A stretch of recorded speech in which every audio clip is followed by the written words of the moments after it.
प्रिय दर्शकों, हम आपका ध्यान इस महत्वपूर्ण डिस्क्लेमर की ओर आकर्षित करना चाहते हैं।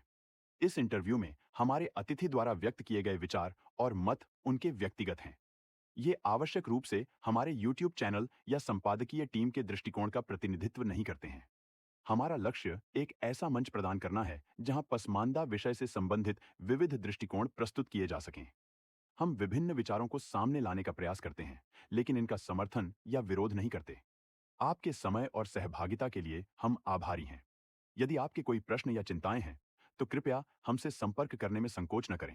पसमानदा समुदाय का महत्वपूर्ण अंग होने के लिए धन्यवाद।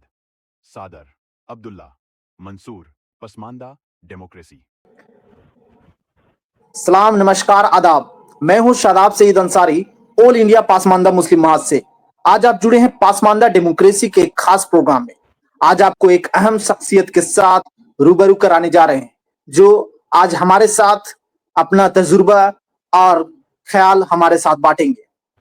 आज हमारे मेहमान खास तौकीर अहमद अंसारी साहब है, जो बिहार दरभंगा से बिलोंग करते हैं और ऑल इंडिया पासमानदा मुस्लिम महाज बिहार के जनरल सेक्रेटरी हैं और वहां के पासमानदा समुदाय के लोगों के लिए सोशल डेवलपमेंट और सोशल जस्टिस के लिए लगातार लड़ते हुए आ रहे हैं ताकि वो उनका अपलिफ्टमेंट हो सके। अस्सलाम वालेकुम तौकीर अहमद अंसारी साहब। वालेकुम अस्सलाम। जी, पासमानदा डेमोक्रेसी में आपका तहे दिल से इस्तकबाल करती है। बहुत बहुत शुक्रिया। सबसे पहले तो आपको और आपके चैनल को, तमाम लोगों को मेरी तरफ से बहुत बहुत शुक्रिया और मुबारकबाद कि आप लोगों ने एक पासमानदा डेमोक्रेसी को बड़े ही अच्छे तरीके से लोगों के बीच लाने का काम किया है और लोगों के अंदर इसकी जिज्ञासा जाग रही है कि इस डेमोक्रेसी चैनल को देखें और लोग इससे बहुत फ़ायदा उठा रहे हैं और बहुत लोगों को फ़ायदा हो रही है अपने लोगों को। इसलिए आपको बहुत बहुत मुबारकबाद और बहुत बहुत शुक्रिया कि आपने मुझे इस चैनल पर आने का मौका दिया और मुझे कुछ अपनी बातों को रखने का मौका दिया। इसके लिए बहुत बहुत शुक्रिया। जी, कुछ सवालों से आप शुरू करते हैं तौकीर अहमद अंसारी साहब। क्या आपको लगता है कि मुस्लिम समाज के अंदर भी जात पात या ऊंच नीच का भेदभाव मौजूद है? अगर हाँ तो कैसे? देखिए, सबसे पहली बात तो हम लोग मुकम्मल ईमान वाले हैं और हजूर सल्लल्लाहु अलैहि वसल्लम के बताए हुए रास्ते पे चलने वाले, एक अल्लाह को मानने वाले हैं।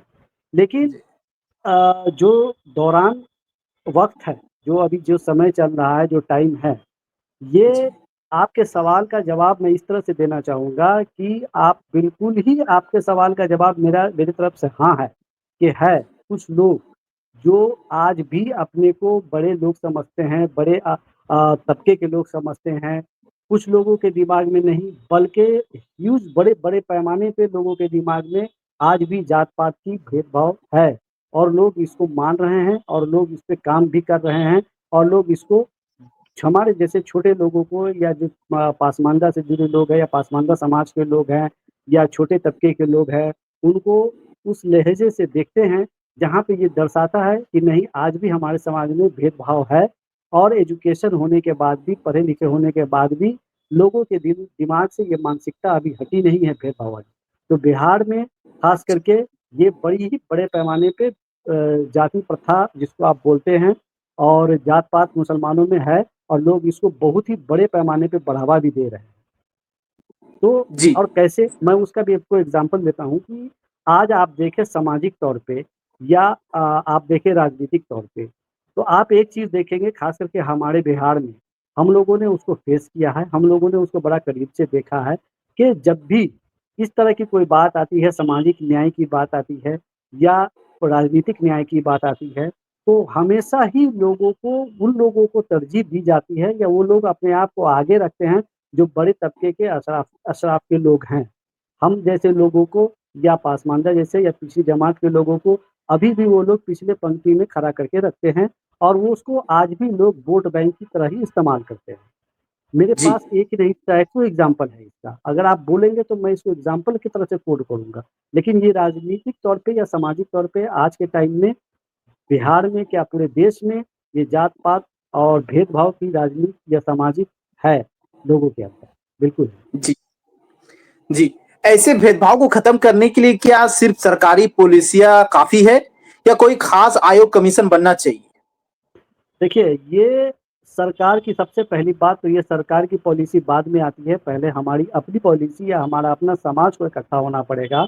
आज मैं आपको बता दे रहा हूँ कि बिहार में अभी हाल में जातीय जनगणना हुआ है और उस जनगणने में टोटल मुसलमानों की आबादी साढ़े 17 से 18% की आबादी है।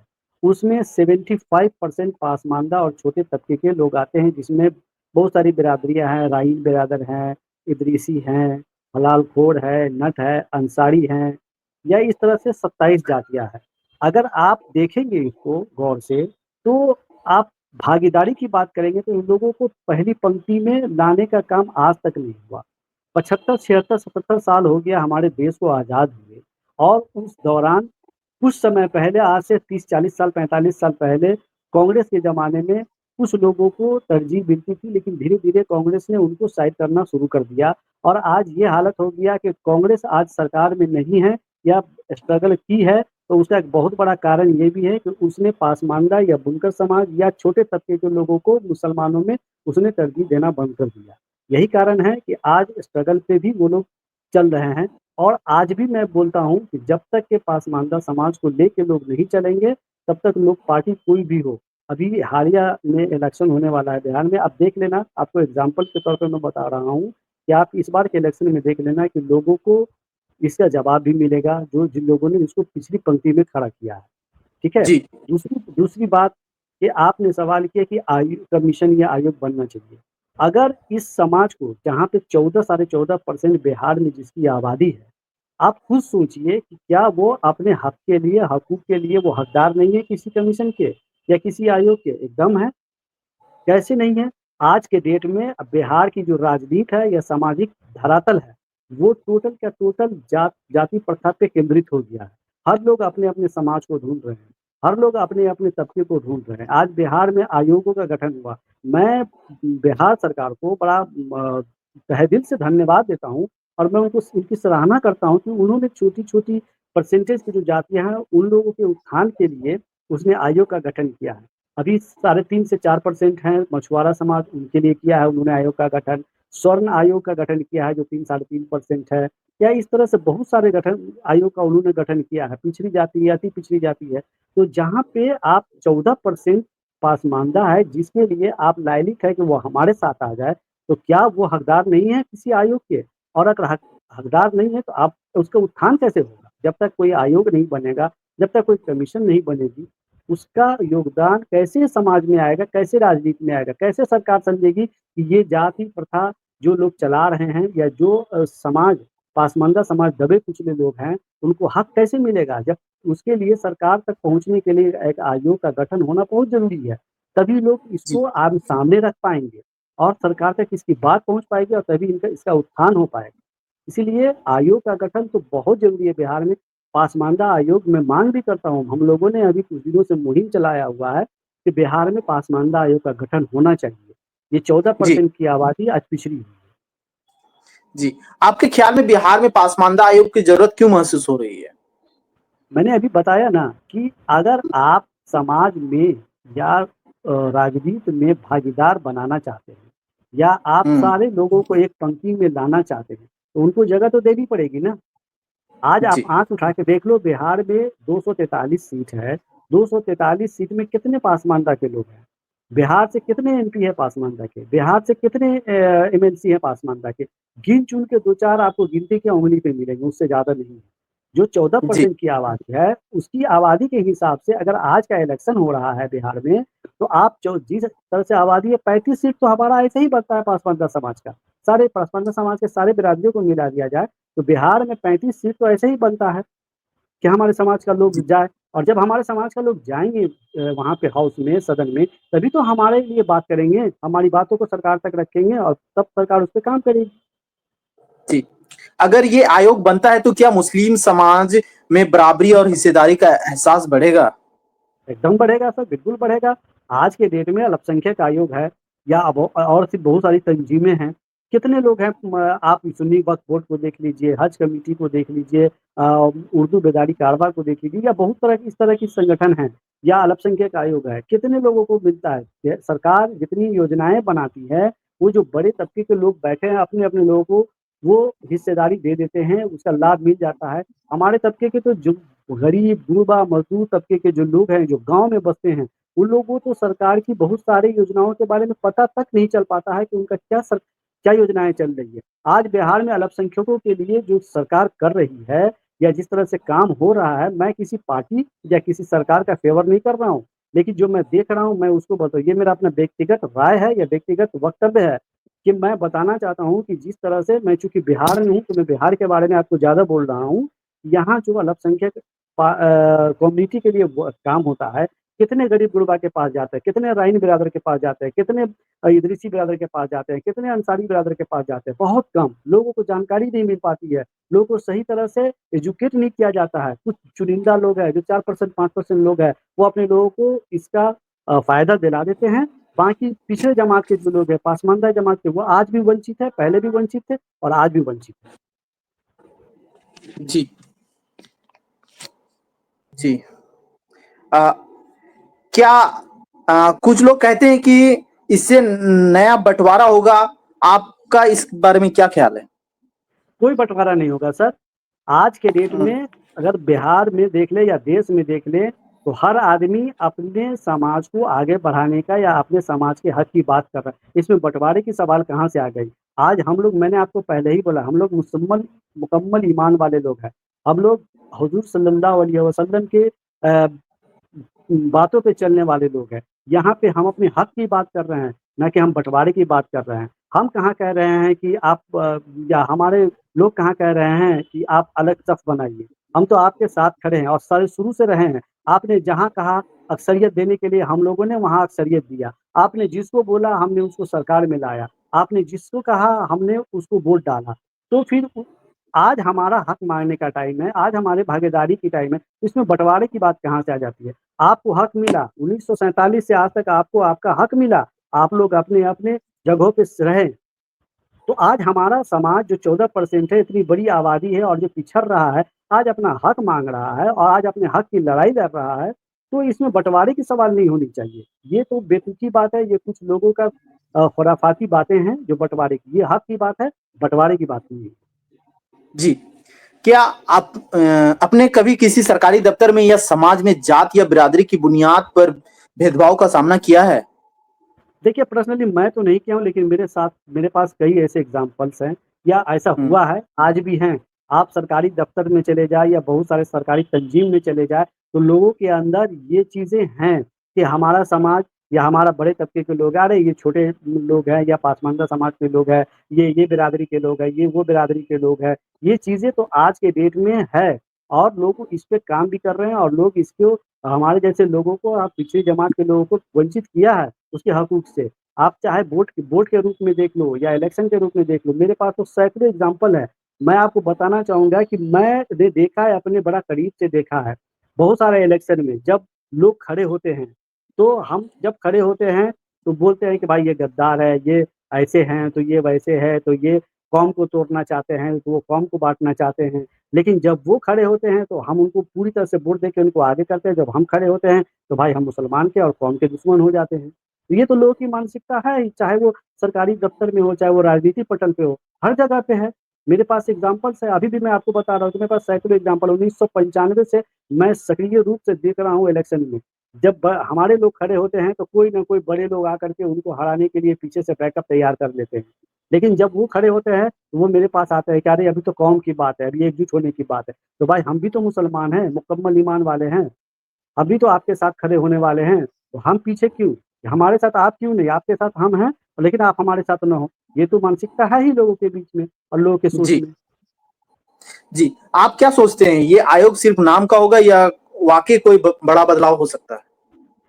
देखिए, अगर सरकार, मैं तो बिहार सरकार से मैं डिमांड किया हूँ, हम लोगों ने, हमारी महाज ने, हमारे ऑल इंडिया पासमानदा महाज के बैनर के नीचे हम लोगों ने लेटर भी भेजा है सरकारी महकमे को, यहाँ के जो मुख्यमंत्री जी हैं उनको, और सरकार में जो लोग हैं उनको, कि आयोग बनाया जाए। आयोग बनाने से फ़ायदा होगा 2-3 तरह से। एक तो पिछड़े जमात के लोग जो हैं वो आगे आएँगे, उनको हक मिलेगा उनको तरजीह मिलेगा, उनको बराबरी का हिस्सा मिलेगा। आज जो गाँव में, घर में बहुत सारे ऐसे छोटे तबके के लोग हैं जो घर ज़मीन, जिनके पास रहने के लिए ज़मीन नहीं है, जिनके पास खाने के लिए पैसे नहीं हैं, उनको मज़दूरी मिलेगी, उनको घर मिलेगा। यहाँ पे झोपड़ी तान के बहुत सारे लोग हैं जो आज भी ज़िंदगी बसर कर रहे हैं। उन लोगों को हकूक़ के लिए, उन लोगों को अगली पंक्ति में लाने के लिए ये आयोग बहुत ज़रूरी है, और आयोग जब आएगा तो उन लोगों को हकूक़ मिलने में, उन लोगों के को तरजीह देने में बहुत सहूलत होगी। इसीलिए मैं फिर भी अभी भी मैं बोल रहा हूँ कि पासमानदा आयोग की बहुत ज़रूरत है बिहार में। जी, अगर ऐसा आयोग बन जाए तो तालीम, नौकरी और इलाज के मामले में क्या फ़र्क पड़ेगा? देखिए, आयोग से एक चीज़ तो आप समझ लीजिए कि आयोग से आज के डेट में लोग आयोग को एक राजनीति का अड्डा बना के रखे हुए हैं। लेकिन अगर आयोग को सही तरीके से इस्तेमाल किया जाए, तो चाहे वो एजुकेशन में हो, आज बिहार में बहुत ऐसी जगह हैं, बहुत ऐसा पिछड़ी जमात का या पिछड़ी जाति के लोगों का या पासमानदा समाज के लोगों का गाँव है, जहाँ पे एक मदरसा नहीं है, एक स्कूल नहीं है। बच्चों को पढ़ने के लिए आज भी वो खेत में मज़दूरी। तो मैं बता रहा जी, था कि आज भी बिहार में बहुत ऐसा गाँव है, बहुत ऐसी जगह हैं, जहाँ पे एक तालीम के लिए मदरसे नहीं है, स्कूल नहीं है, लोगों के इलाज कराने के लिए सहूलतें वहाँ पे नहीं है, जहाँ पे वो लोग पहुँच भी नहीं पा रहे हैं और लोग उस पे ध्यान भी नहीं दे रहे। क्यों ध्यान नहीं दे रहे हैं? कि भाई ये पासमानदा का गाँव है या पासमानदा का एरिया है, छोड़ो इनको जाने दो, इनको पिछली पंक्ति में ही रहने दो, इसलिए लोग ध्यान नहीं दे रहे हैं उस पे गौर-खेज नहीं कर रहे हैं।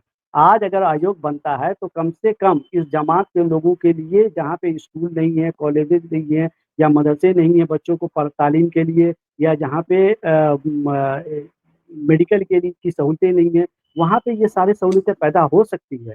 क्योंकि जब पासमानदा आयोग बनेगा तो यहाँ पे मुस्लिम पासमानदा आयोग में वहाँ के लोगों के बारे में जानकारी सरकार तक पहुँचाई जाएगी, और जब सरकार तक बात पहुँचेगी तो हमको पूरी तरह से उम्मीद है कि उस पे काम भी होगा और लोगों का उत्थान भी होगा। जी। अगर आपको इस आयोग को कोई मशवरा, सुझाव देना हो तो आप क्या कहेंगे? क्या इसमें पासमानदा लोगों को सीधी भागीदारी होनी चाहिए?